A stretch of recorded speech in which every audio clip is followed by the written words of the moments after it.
Ele já tentou, tipo, matar eu e a nenê, né? Do jeito que o governo tá, não tem nem pros doentes do que terá pros loucos. Se eu tenho hospitais que são exclusivamente de maternidade, se eu tenho hospitais que são direcionados ao atendimento de queimados, por que eu não posso ter um hospital que tenha um foco de atenção voltado à psiquiatria?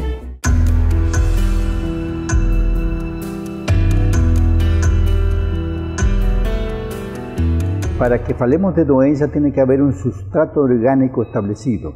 Então, não todos os quadros que indicam distúrbio ou trastornos da personalidade são doenças. Poderiam ser, digamos, quadros perturbadores, quadros de vulnerabilidade, quadros de sofrimento, mas não propriamente doença, ¿no?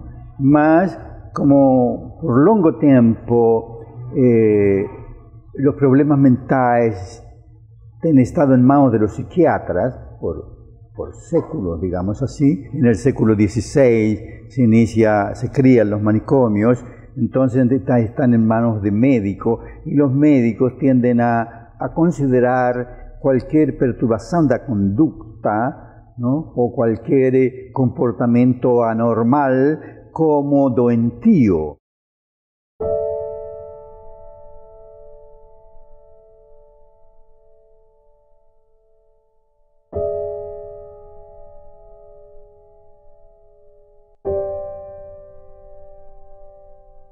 As principais doenças mentais são as doenças, pelo menos as mais prevalentes, são as doenças do humor, né, que seriam depressão, transtorno bipolar, com maior destaque para essas duas.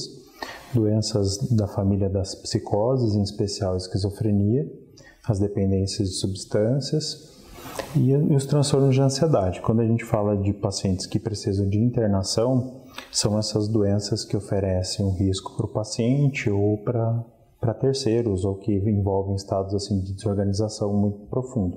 Então, nesse caso, principalmente as psicoses e as doenças relacionadas às substâncias, às drogas.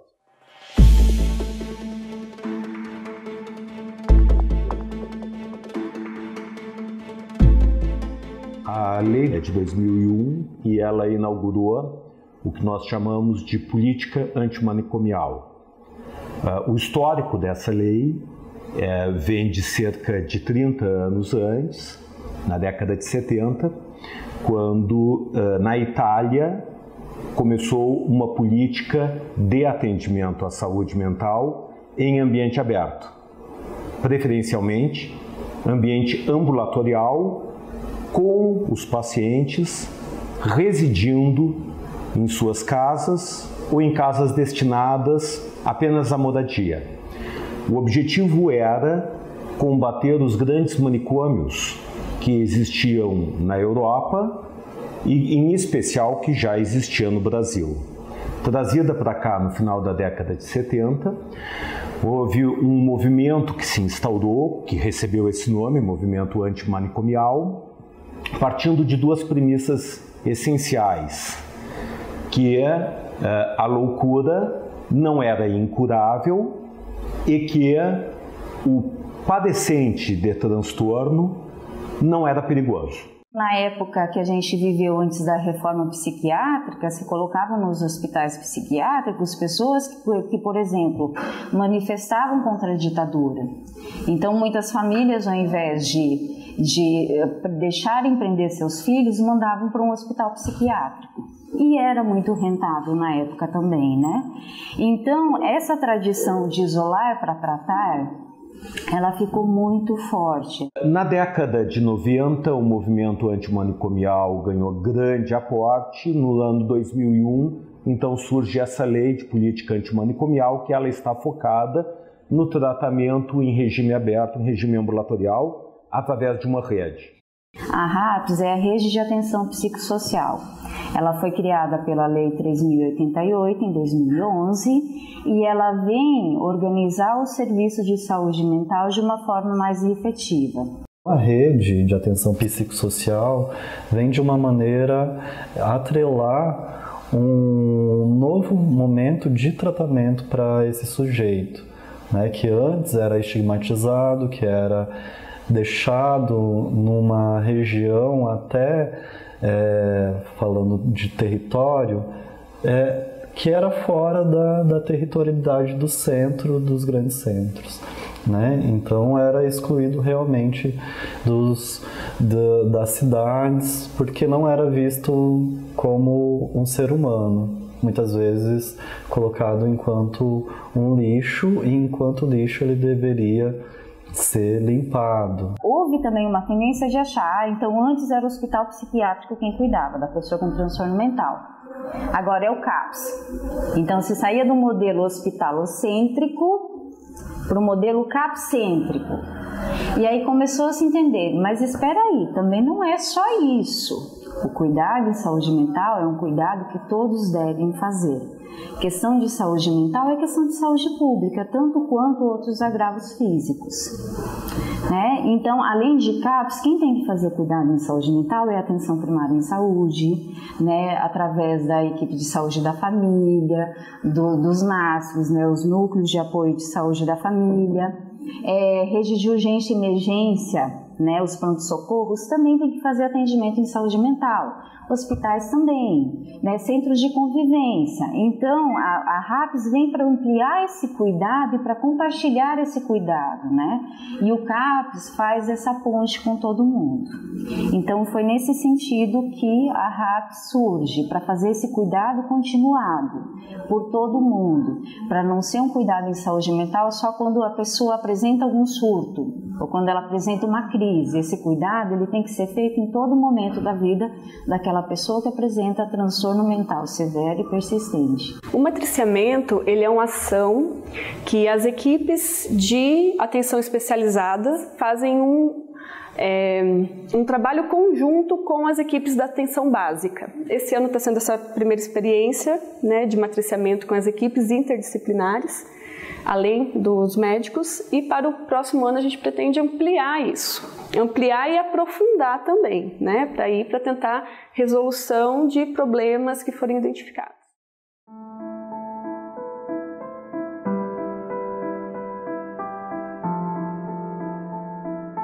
Primeiramente, quando que o paciente chega, né, o paciente, o familiar, os profissionais que atendem aqui, né, a equipe multiprofissional faz a triagem. Atende o paciente ou o familiar, ouve, né, faz a escuta qualificada, ouve a queixa, ouve o problema que a família ou o paciente vem apresentar e, diante disso, a gente faz os devidos encaminhamentos, seja para consulta psiquiátrica, seja para acompanhamento psicológico, participação dos grupos terapêuticos.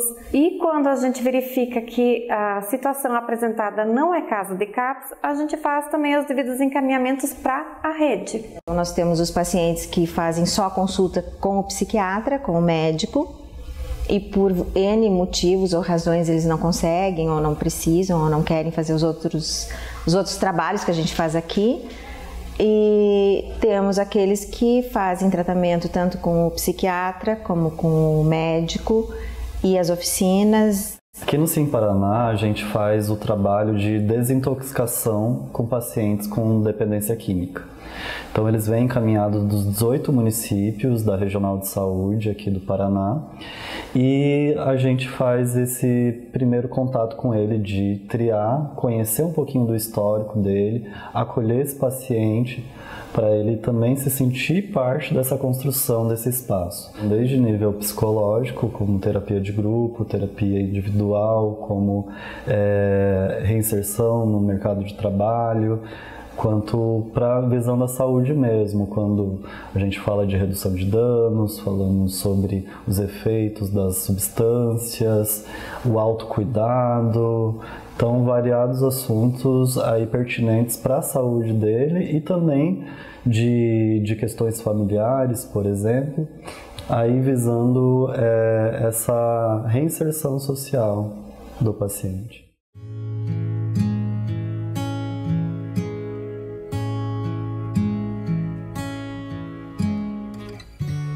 Eu engravidei depois dos 42 anos de gêmeos.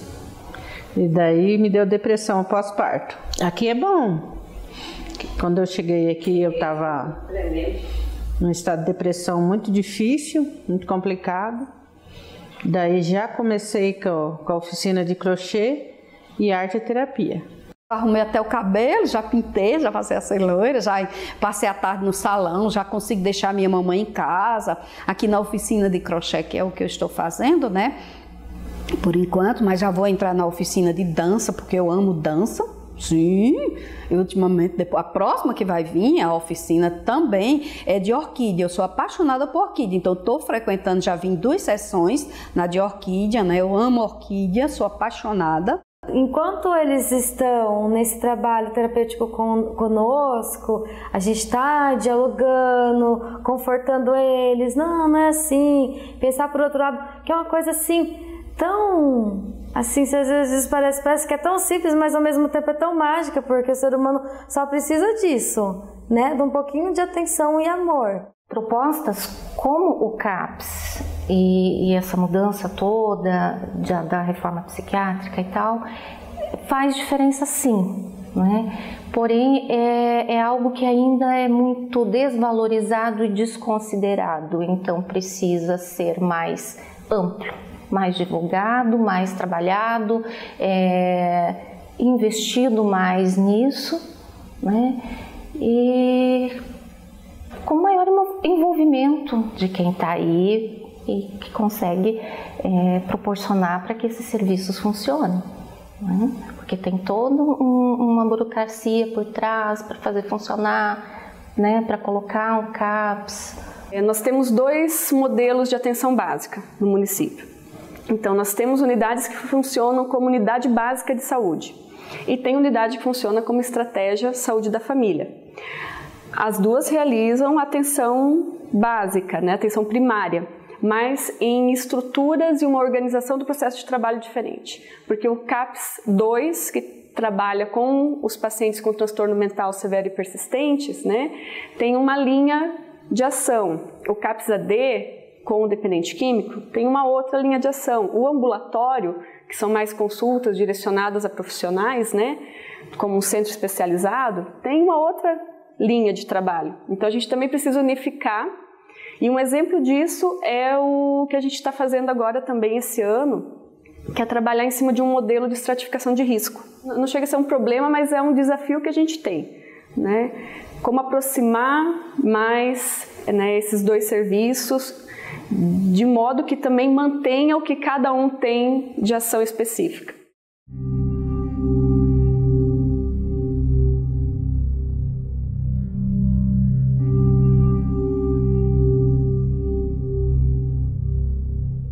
Nós não temos esses leitos em hospital geral disponíveis, principalmente aqui na nossa região. Não ter implica em quê? Implica que a gente vai principalmente para a central de leitos, né? Então a gente solicita leitos pela Central de Regulação de Leitos do Estado e esses leitos são disputados, né, por N outros municípios que também não têm os leitos em hospital geral. Todo paciente que precisa de um período maior para estabilizar, que seja encaminhado para municípios longe, né? Londrina, Maringá, Curitiba, né? O mais próximo que às vezes a gente consegue é Umuarama, às vezes sai algum leito. O paciente psiquiátrico, ele surta, a família não tem mais como lidar com ele precisa do internamento para ele de novo estabilizar, para depois voltar para casa, continuar o tratamento com a família, né, e aqui no CAPS. Não se pode obrigar o Hospital Geral a dispor desses leitos.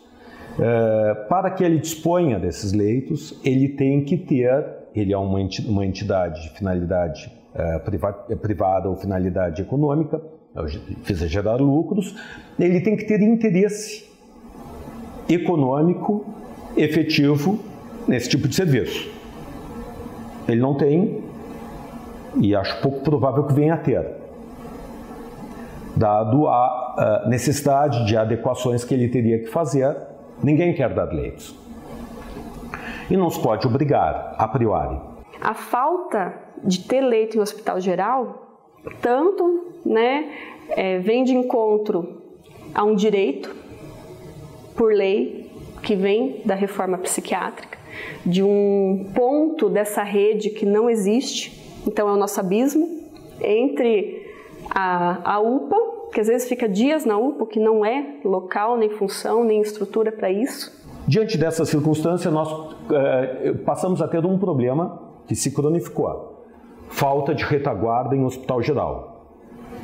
Não temos quase mais hospitais especializados e não conseguimos resolver esse impasse. É uma luta, né? Uma luta dos profissionais, das famílias, da gestão, né? De pensar como pactuar com os hospitais gerais, né? Que de direito, de lei, né? Que tenha que tenham esses leitos.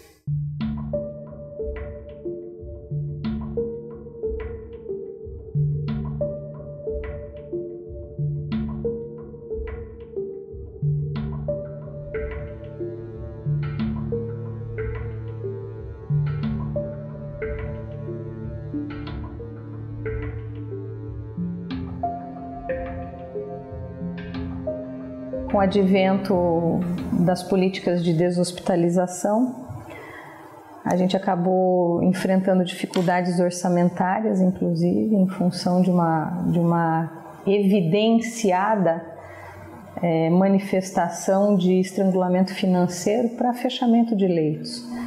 Porque se a receita é insuficiente aos custos que a gente tem para poder fazer a atuação, esse buraco fica impraticável e ele vai tomando proporções tão grandes que eles acabam levando todo o restante que está no entorno daquela estrutura. A gente fechou o hospital com um custo de diária de R$ 121 para um recurso recebido de R$ 90 por dia por paciente. O Hospital Filadélfia fechou porque deixou de ser lucrativo, por nenhuma outra razão. Foi uma decisão dos proprietários e fechou porque ele deixou de ser lucrativo. Eu fui promotor de justiça em Marechal Cândido Rondon em 1996, de 96 a 2000, e o hospital funcionava a pleno vapor, porque era lucrativo. E a gente pensa, poxa, mas que lugar desumano, né? Lugar feio, parede descascada, não tem nenhuma pintura direito na parede, aquela comida é igual para todo mundo. Mas um hospital psiquiátrico recebia em torno de 25, 27 reais por pessoa. 27 reais por pessoa não paga quase nem os funcionários. Então, esse foi o modelo que a reforma psiquiátrica funcionou. Ela estrangulou o hospital, porque o hospital quebra. Não tem como manter um paciente por dia com 25 reais. Foi diminuindo, né? Chega uma hora não dá mais conta.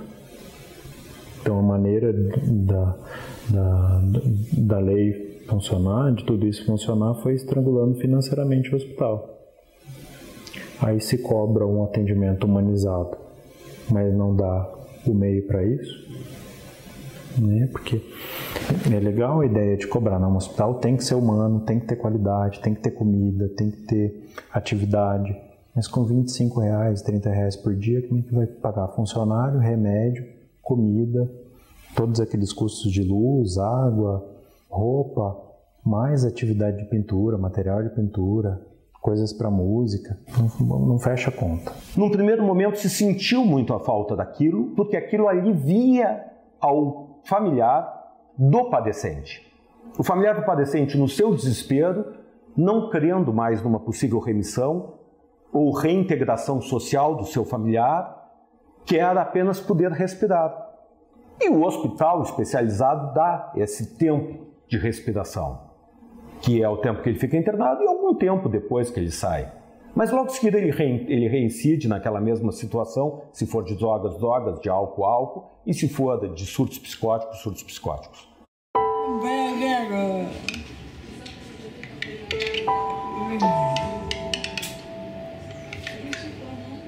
Ela tem os seus altos e baixos. Ela é agressiva. Também nesses dias de maior agito, ela é agressiva, tanto com nós funcionários. A nossa maior precaução é para com os outros residentes, com os outros moradores. Portanto, que ela dorme num quarto onde uma senhora sabe se defender, consegue se defender, porque se caso um dia acontecer alguma coisa, né, ela grita, chama por socorro. Aí então houve um período que nos comunicaram que a Maria ia cortar o atendimento dela na central de especialidades, que eu teria que levá-la para Marechal. Eu falei que era impossível fazer isso, não que a gente não quisesse levar ela até Marechal, mas ela necessita de acompanhamento, porém, quando desloca ela da instituição, ela fica muito agressiva. Ela é bem rebelde, daí porque ela quer ir na direção que ela não entende a direção do trânsito. Então, é bem complicado, sempre tem que ir em 2 pessoas para acompanhá-la. Então fica muito difícil, imagina sair daqui só até na central de especialidade, hoje é no Ciscopar. Imagina ir até Marechal Conde Rondon a distância, e você sabe que a gente chega lá, sempre tem fila de espera, não é você chegar e ser logo atendida. Então é humanamente impossível tirar ela de Toledo, principalmente para fazer a consulta médica com o psiquiatra.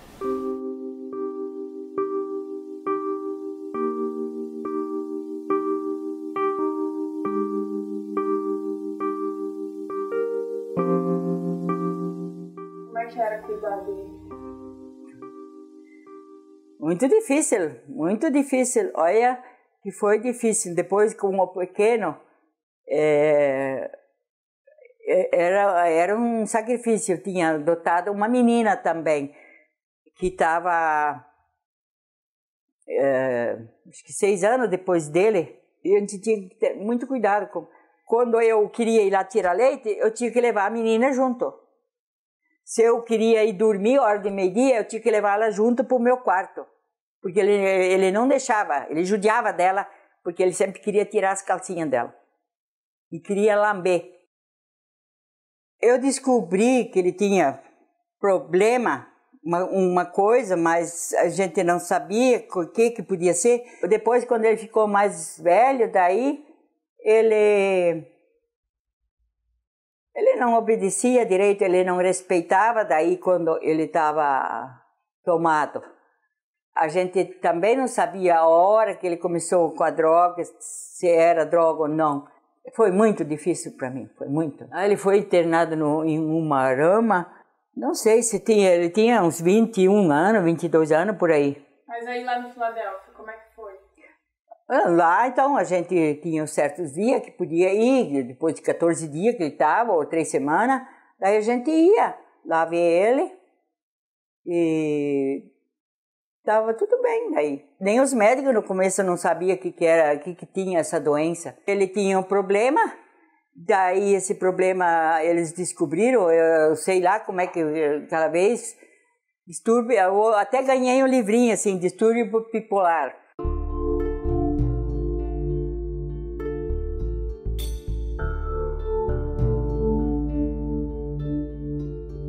Não tinha como ficar aqui.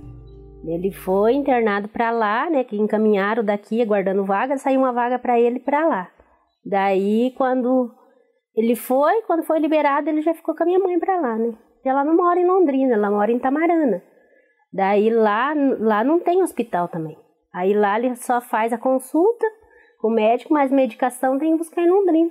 Ela busca em Londrina, daí fica no posto, né, porque ela também não tem muita leitura. Daí eu acho que eles têm um pouco de medo dela confundir os medicamentos, que é muito medicamento que ele toma. Ele toma mais de 5 tipos de comprimido por dia, né? Aí, tipo, ela tem que buscar de manhã, dá pra ele de manhã, à tarde ela busca de novo, daí quando ela vai buscar o da tarde, eles já dão da noite. E eu tô querendo trazer ela pra cá, só que igual eu tô falando, eu tô tentando, porque eu vou ter que alugar uma casa, trazer ela, pra ela não vai poder ficar junto comigo, né? Por causa dele. Por causa que minha neném tem muito medo dele. E, tipo, ele já tentou, tipo, matar eu e a neném, né? Aí fica complicado. Tipo, não dá pra ficar com gente desse jeito. Até eu falo pra mãe, né? Porque ele já tentou matar a mãe várias vezes. Talvez seja um dos maiores problemas do país em geral, é transferir uma responsabilidade para uma população que não tem educação, não tem consciência disso. E muitas vezes também uma família doente. Né, que precisa devolver um doente, a responsabilidade de um doente para um meio adoecido ou tão doente quanto, tende a aumentar muito mais a doença.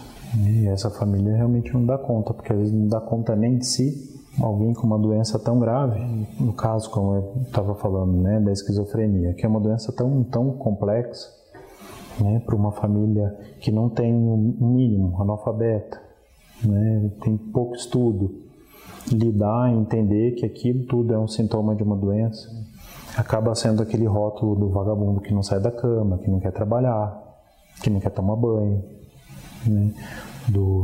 Da pessoa que não tem fé ou que está possuída por algum demônio. Hoje à tarde mesmo eu vi que era encosto. Gente, é um consultório particular de pessoas esclarecidas em 2017. A gente vive ainda uma sociedade que precisa rever e repensar a forma de conviver com a loucura, né? Que a loucura, tida enquanto diferente, durante um longo período de tempo foi isolada. Vamos isolar, vamos asilar, né, o que é diferente.